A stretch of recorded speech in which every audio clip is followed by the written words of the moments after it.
Yahweh batela mikombo. Yahweh benisa mikombo. Yahweh batela mikombo.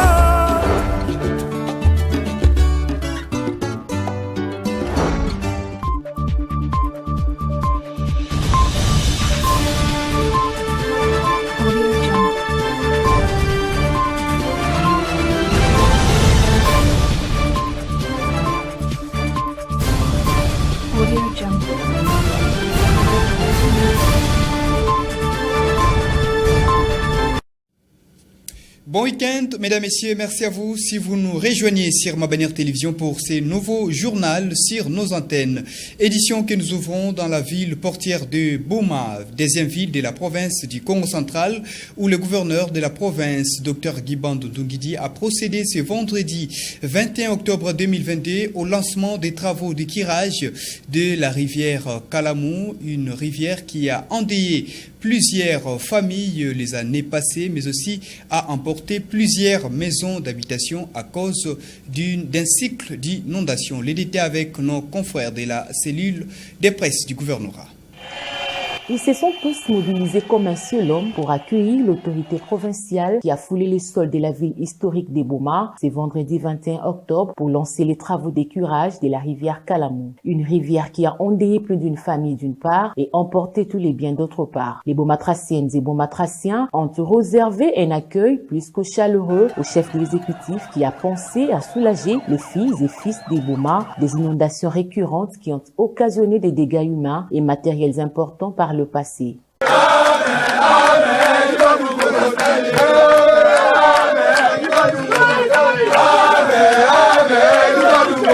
Toujours intéressé aux différents problèmes qui rongent la population de sa province et fidèle à ses promesses, le gouverneur de province a rassuré la foule venue de tous les coins des Boma de son accompagnement. L'une des raisons qui m'avait entre autres poussé à poser ma candidature pour devenir gouverneur de la province du Congo central, c'était la situation désastreuse et catastrophique de la ville de Boma. Donc je peux encore vous confirmer que Boma reste l'un de nos soucis majeurs. Je peux aussi vous rassurer que je ne suis pas la seule personne qui est soucieuse sur la bonne marche de Boma. Je peux vous confirmer que le chef de l'État, son Excellence Félix Antoine Tshisekedi Tshilombo, se préoccupe particulièrement de la situation de la ville de Boma. Dès la semaine prochaine, nous allons consacrer 2 à 3 jours uniquement pour réfléchir sur la situation de la ville de Boma. Que je m'engage personnellement à ce que des solutions immédiates soient trouvées pour la ville de Boma. Pour précéder les pluies diluviennes du mois de décembre, et comme je l'avais inscrit en premier point dans mon plan, que nous allions procéder au curage de la rivière Kalamou pour éviter que ce genre de catastrophe ne se reproduise. Après les allocutions de Madame le maire de Boma, Marie-Josée Nyongo-Swami, qui a sollicité l'implication du chef de l'exécutif pour la relance des activités et celle du ministre provincial de l'Environnement, Yves Tongo, s'en est suivi le lancement proprement dit des travaux d'écurage de la rivière Kalamou au pont Sokol, non loin du stade qui porte ses noms, en présence des élus provinciaux, des membres du gouvernement provincial et du conseil provincial de sécurité, de la notabilité de la société civile et d'autres personnalités de la province. Selon les directeurs techniques de l'Office des voiries et drainage, Michel Kayembe, ces travaux seront exécutés par la société Afritech pour une durée de 20 jours. L'opération va se dérouler en 3 phases, dont 580 mètres pour la première phase, partant du pont Kisikiemba jusqu'au rond-point Boma 2. La largeur moyenne est estimée à 15 mètres et la hauteur maximale d'écurage à 3 mètres. Une brève tout à fait sèche dans ces journaux. Le coordonnateur provincial du programme national de l'hygiène aux frontières, Dr Antoine Yoba, séjourne ce samedi 22 octobre 2022 dans la cité côtière de Mwanda pour une visite de travail de 24 heures dont vous aurez la quintessence dans nos prochaines éditions. Tout à fait autre chose.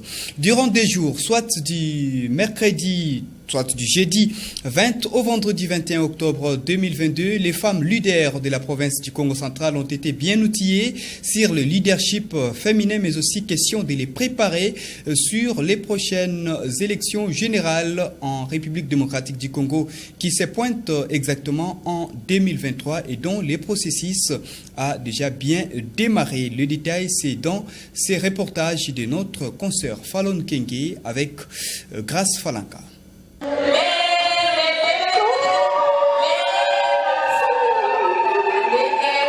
C'est par cette atmosphère que s'est clôturé cet atelier de formation et d'échange d'expériences entre les femmes leaders Congo sous les auspices du cadre permanent de concertation des femmes congolaises CAFCO avec l'appui des Olof Palm International Center. L'objectif est de booster la femme née Congo à la participation dans les instances des prises de décision. Les participantes émues d'avoir été outillées sur les enjeux politiques et le leadership féminin ont remercié la formatrice.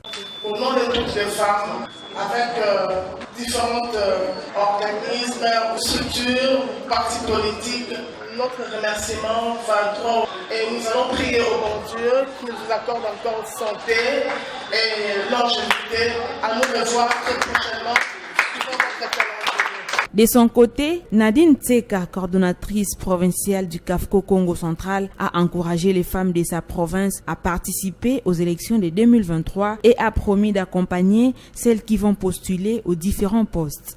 Depuis les années 2000-2006, le CAFCO en général accompagne les femmes dans tout ce qui est processus électoral, un accompagnement, un coaching, un mentoring pour permettre aux femmes de pouvoir mieux se représenter. Le mot à dire aux femmes de ma province, nous devons aller en unité pour 2023. Nous, CAFCO, nous avons pris l'engagement de les accompagner. Rappelons que la participation de la femme a connu une avancée de 17% depuis l'accession du président Félix-Antoine Tshisekedi au pouvoir. La femme occupe 27% au gouvernement congolais et 10% dans l'ensemble des instances de prise de décision. L'objectif est d'atteindre 50% comme prévu dans la Constitution. Continuons avec l'actualité provinciale, mais changeons des registres. La famille du tout premier gouverneur de la province du Congo central, Faustin Mwanda Lumbu Vital, a commémoré ce vendredi 21 octobre 2022 le 34e anniversaire de la disparition de ce tout premier gouverneur de la province du Congo central. La cérémonie s'est déroulée au village Kilumbu devant son mausolée à quelques kilomètres de la cité de Kwakwa dans les territoires de Sekebanza. Nous sommes dans l'ex-district du Bas-Fleuve. Les détails avec Pacifique Mwanda qui était sur place pour notre compte. Il est 12 heures. La délégation familiale et quelques autorités de la cité de Kwakwa s'apprêtent pour rallier les villages Kilumbu, situés à 3 km de cette agglomération, dans les territoires de Sekebanza au Bas-Fleuve, site choisi pour la cérémonie commémorative du tout premier gouverneur de la province du Congo central, Faustin Mwanda Lumbu Vital. La cérémonie s'est déroulée ce vendredi 21 octobre 2022 à l'occasion de ses 34e année d'anniversaire depuis sa disparition. La joie était immense, dont les chefs de la population venus de plusieurs coins pour la circonstance. Tout a commencé par les mots de bienvenue par M. Mwandanzao Valentin, fils du défunt, suivi du mot de circonstance dû par M. Théo Makungu. M. Mwandantsiko Raymond, représentant des fils de l'illustre disparu, a donné le témoignage de ces grands hommes politiques qui a marqué l'époque. Les petits-fils, représentés par l'ingénieur Mwandanzao, Dieu merci, n'étaient pas en reste. Dans ce mot, il a loué les efforts de Mwanda Vital pour l'émergence de sa province en particulier et de la République démocratique du Congo en général. Après ces étapes, la famille et les invités ont visité l'ancienne habitation de l'ancien premier citoyen de la province du Congo central. Cette visite guidée a été présidée par M. Valentin Mwanda. Sorti de la résidence, Théo Makungu a procédé à la cérémonie coutumière peu avant les recueillements et les dépôts des gerbes et des fleurs sous la mélodie de la musique folklorique.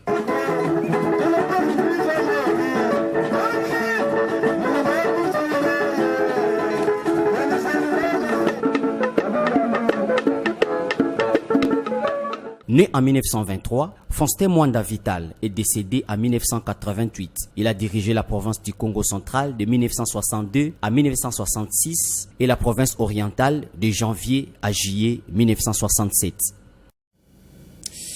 Dans le même chapitre de la commémoration du 34e anniversaire du tout premier gouverneur de la province du Congo central, le fait Mwanda Vital, l'ingénieur Mwanda Nzaoudi Merci, petit-fils de ce tout premier gouverneur du Congo central, s'est manifesté devant les micros de notre confrère Pacifique Mwanda sur cette grande journée.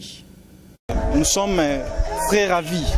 On ne s'attendait pas à ce qu'on allait avoir cette grande masse. Nous disons merci à la population qui est venue répondre massivement à cette cérémonie.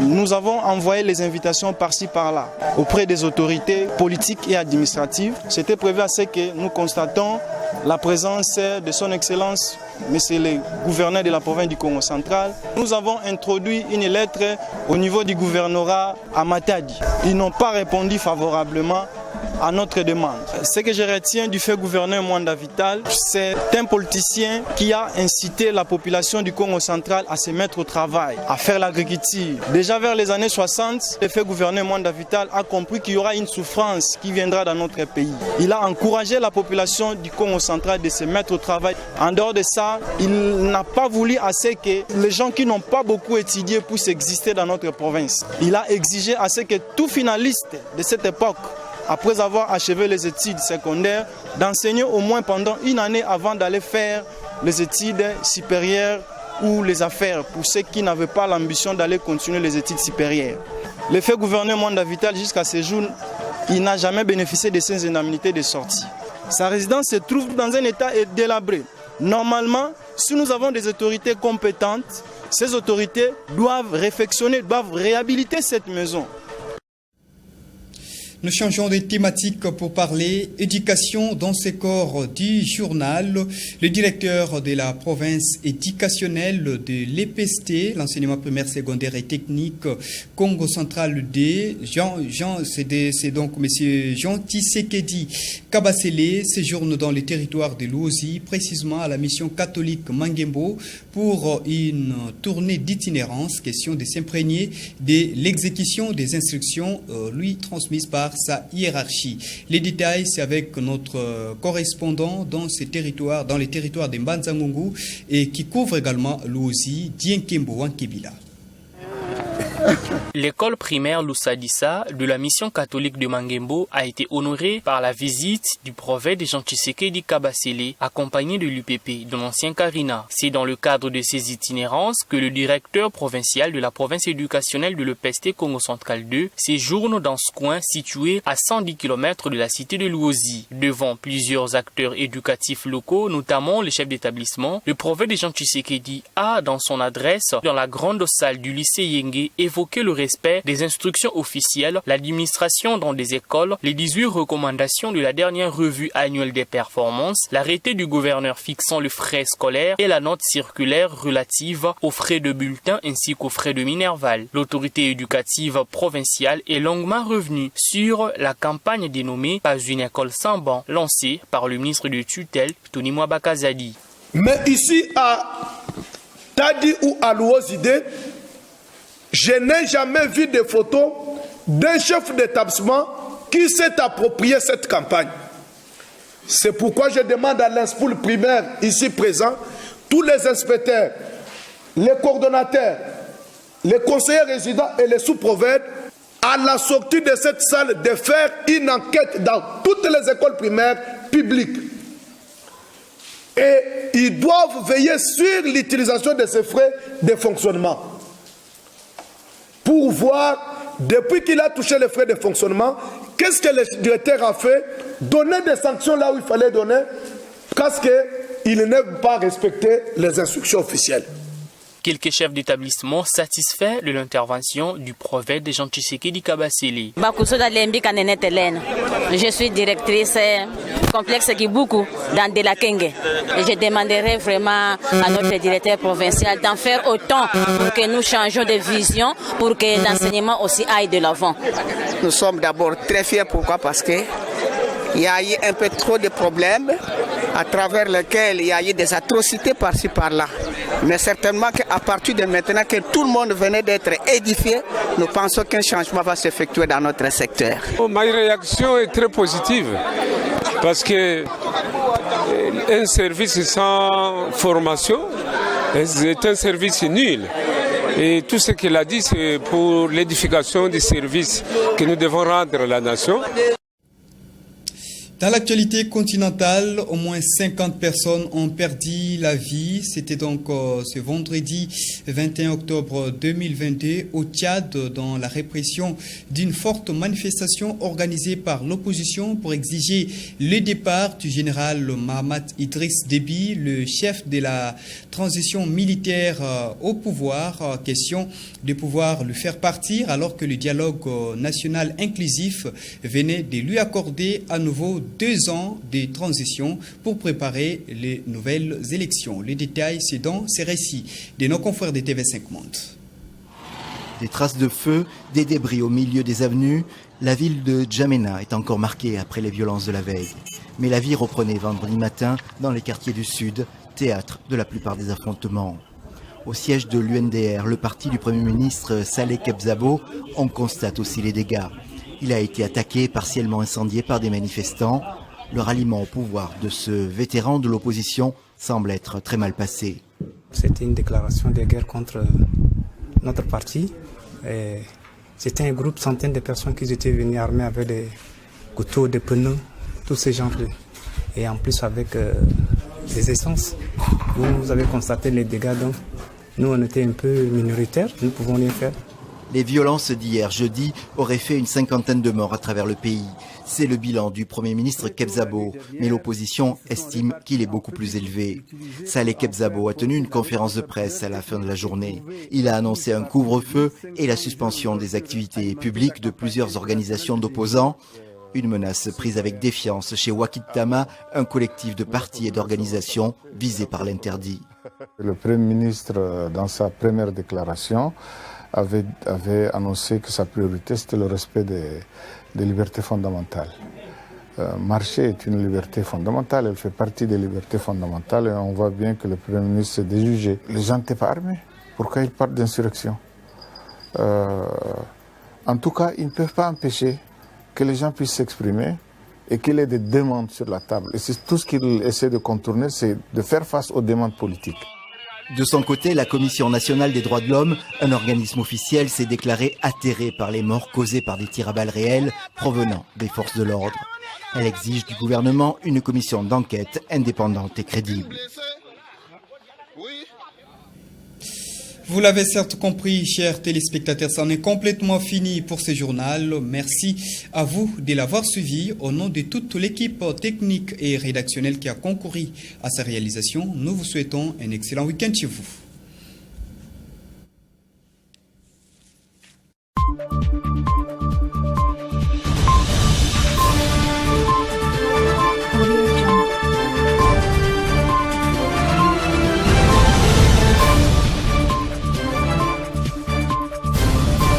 Audio Jungle.